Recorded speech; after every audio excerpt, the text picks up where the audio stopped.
So the mysteries of the dwarf. And how does he know the weird things that he does? So we're back at Zudrugund. I assume you're outside, Benji? Yeah, I kind of ran ahead a little bit. Yeah, and I found then you. went to get a drink and... Just leaving me chatting to yourself. Yeah. Right. So we can talk to Frithgear and that. And I think that might be the last chapter of book 3. Book 2. Na has often said peculiar things. It is difficult to And then we get book 3 now. means by them. I do not Which is know. strange because you can get book 4 as well. I got book 4 earlier. Yeah, you get book 4 just so it's available as a jumping on point before you do Isengard, whereas the other 3 books I think you have to do all 3 of them in a row. Yeah. Oh yeah, you pick up 3 at the end of 2. Yeah. I do not know Holobrand. Na has often said peculiar things, but it is difficult sometimes to determine what he means by them. He has had an extremely long and extremely painful life, as I understand it, and only faithful Frithgear remains now to help him continue it. These men with you, these rangers, they seem disturbed by what Na has said. Can you ease their minds? I fear they would do him some harm, and I cannot allow that. That's a bit harsh. So, we've got 4 quests now that we've unlocked. This is from the follow-up to telling these guys about the note we found that they're under attack, which will open up a few quests. So, these are repeatables as well. So we've got a small fellowship, dangerous quarry to defeat Gwibbers. So we should be able to do that with 2 of us. Yeah. Another one to defeat some giants. I think all of them are going to be small fellowships. Defeat giants to recover a relic. And destroy Gwibber egg clutches. So the key thing to note about all 4 of these quests is that all 4 of them are going to give us, they're not only repeatable, but they give us the gold token of the wilds, which is the higher rarer tier of currency. So if you wanted to get some of the rarer barter items, you have to grind these quests basically. Yeah, a bit like in Laurelin where... Pretty much. The silver and the gold leads. Same old. So we need to talk to Coronet, who's over here. Actually, yeah, I don't think I did all these quests on my hunter, obviously, because it's by myself, so maybe 2 of us can do it. Yeah, we should manage to do it at least once. I'm completely at a loss, Holobrand. How can Na have known what Elrond said to his sons before we departed Rivendell? And what does it mean that he knows it? Coronet sighs, and you realise that it has become a familiar sound. He catches your look and smiles bitterly. It feels like we are mired in something that we do not fully understand. We cannot afford to ignore this mystery, for it may threaten the very purpose of our journey. But what will we discover? We must take a rest in any event. We can talk over this later and hope things will be more clear. We can get a pair of shiny pants, but they're still not as good as my DN armor set, so I'm not replacing them. Right, so we have the start of book 3 and the start of book 4 from the same NPC, so don't get them confused now.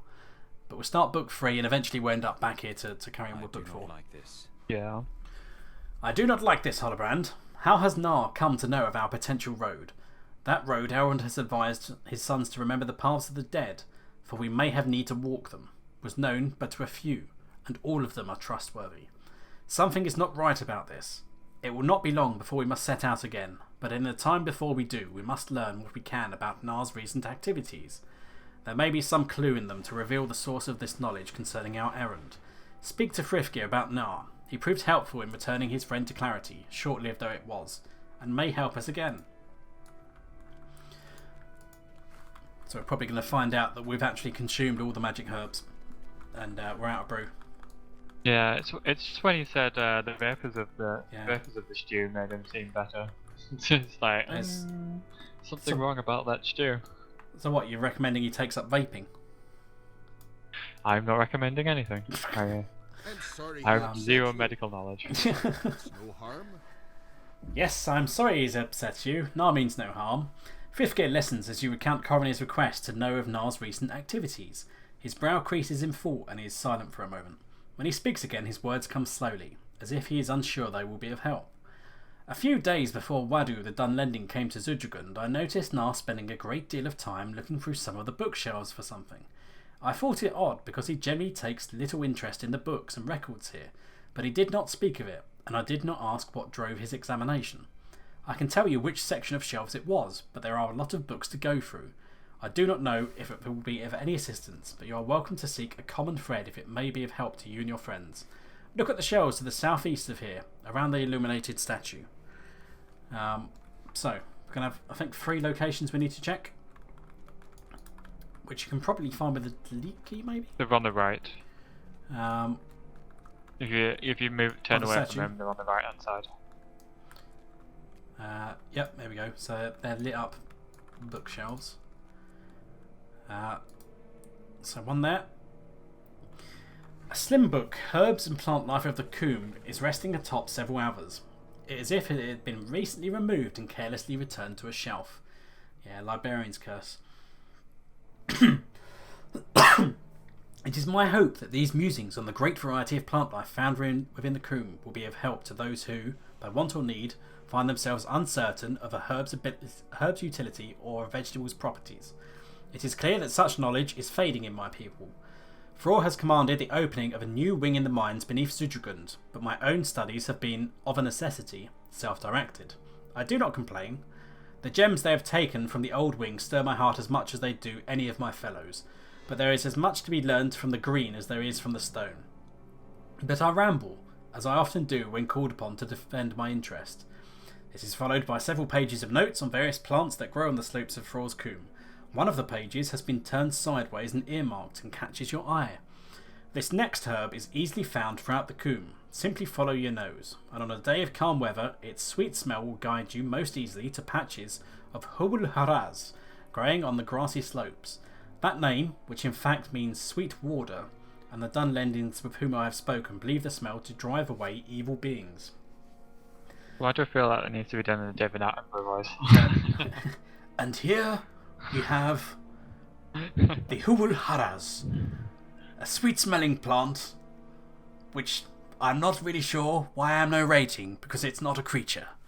But, when the herb is crushed and added to water containing the petals of the Nijam Muju and the fruit of the Kibble Luz, steeping the solution for an hour produces a strange smelling brew that I have noted for its ability to provide clarity of thought and heightened reasoning. It does seem that its effectiveness dulls with repeated use, and the brew could therefore not be overused. So obviously that seems quite relevant to what we're doing at the minute.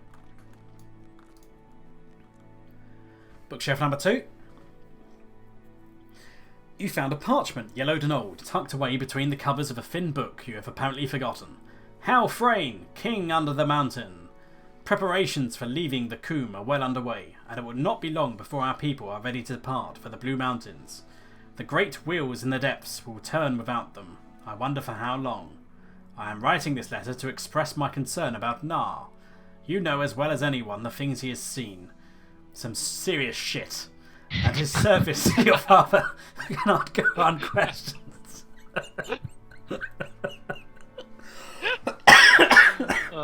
That caught me off guard. He deserves much better than he has gotten. He seems not even to me these days. Though I must endure the retelling of my own exploits 2, 4, or a dozen years in the past. It makes me sad to think of it now, and his excitement in each recounting, the previous one forgotten, saddens me all the more. This is why I must ask your permission to remain when the others go. Nar will not go to the Blue Mountains, and I wish to stay here to look out for him. My son too wishes to stay. He is young and knows nothing of our real home. This to him is no exile, but the Blue Mountains would be. I do not want to deprive Frithgeir of the only home he has known. I will do whatever you command, of course, but this is my desire, if it be your wish to grant it. Hervin the Drake Slayer. So Hervin was the dad of Frithgeir. And then lastly, you found some torn pages which seem to have undergone a great deal of use over the years. The words are very large, and every page has an illustration drawn in a fanciful style. It appears to be a children's book. Actually, it probably is. Carrie was a little dwarf smaller than you or me, and wherever Carrie went, he took his axe or three. 1 axe for his left hand, 1 axe for his right, 1 axe to carve the roast he ate most every night. Now one day the orcs did call. They came right up to the gate. Come on out, they said. We'll have a feast. Don't be late. The dwarves knew what that meant. They knew it very well. If they went to see the orcs, they'd not hear the dinner bell. Do you know what Carrie said? He said it loud and clear. I will go to see the orcs and give them things to fear. But you're so little, said the dwarves. They told him not to go. But Carrie went, he would not stop, till he faced the orcs below. The orcs laughed. What can you do? Just hold still, we'll get the skewers. They turned their backs, and that was that, so we call him Carrie Orcure. It's like Dr. Seuss. Right. Talk to Nar. Where's Nar? He's probably wandering around. He's wandering around. Is he around the back here at the minute? There he is. You have brought the gemstones? No. Good. These will do very nicely. He's just rambling on about anything these days. Nar nods in your direction, and a wild smile creases his old face. You have brought the gemstones? Good, good. These will do very nicely. He seems not to realise that you have brought no gemstones. This is going about as well as you expected. Lovely. So talk to Coroner. He's back at the front again. And I think that will complete the chapter. Yeah. Nar's words remain as cloudy as ever. It was worth trying. Nard's words remain as cloudy as ever. It was worth trying, Hollerbrand, though it has not borne fruit. You should go to Candave at the campsite of the Grey Company, in a grove of trees east of the Ukluf village of Lanark, and tell him that we are no closer to learning why Nar spoke of the paths of the dead. Candave is a master of lore, and they may have thought of something. So there we go. So that will now mean we need to go back to the town now. So do you want to Mithril Coin over there or slowboat it? Yeah, I can Mithril Coin. It's dusk doesn't count as night yet, does it? Do we want to go to Candave first? Go to that point? Yeah. Book 3 Well, chapter do 1? you want to just run down and do the quest on the way? We could, but some of them are probably not going to be on the way. They're kind of in the valley with all the high level things, so we can do it on the way if we wanted to. Yeah, we could do that. Do we want to kill ourselves? I know that's the next question. Do you think we can do it, or should we just leave it for now until I'm a little bit higher? And we just do that afterwards. We're going to have to come back here at some point, so we could always do it then. So yeah. Because the levels, I think they're probably about level 65 quests, aren't they? So yeah, the 65. So we could wait until you level up a bit. Yeah. But yeah, I've already just hit 63, so. Let's go speak to Candave. So if you want to Mithril Coin to Candave for Book 3 Chapter 1. And then we should be able to ride just across into the town. Because it's only just over there anyway. Yep. Yeah, we're literally just opposite the T-junction where we would head off to the guys there. The mystery of Nar's knowledge must remain unsolved for a time yet. You have spoken with the dwarf Nar again, to no avail? I see. Will he not tell us how he knows of the words of Elrond? Will he not tell us how he knows of the paths of the dead? It seems that this mystery must remain unsolved for a time yet. Candave sighs, thinking. Do you know the story of the Oathbreakers and the paths of the dead? Perhaps a recounting of that tale is in order, and you will be more familiar with the puzzle that is set before us. Do you wish to hear it? I will tell you the tale of the Oathbreakers. Do you want to do that now, or might as well. Do you want to go hand in everything else first, because do you want to hand in everything else first, or not? Basically, the question. Might as well do this, because the other things are in the town, aren't they? So. Yeah. After the destruction of Numenor in the Second Age, Elendil and his sons came to Middle-earth and knew they had to start anew or perish, and so the kingdoms of Arnor and Gondor were founded, Arnor in the north and Gondor in the south. At the hill of Erech in the kingdom of Gondor, Isildur set a great black stone that was brought out of Numenor before its downfall. It is said the stone stands there still, unchanged, even as it was in the latter years of the Second Age. That is where and when our story begins. So we're going to have a session play. I'm just going to slightly turn down this music because it's getting right in my ears. Even though it's not particularly loud. But it's a very loud track. Right, so we're going to be a random man in the early days of Gondor.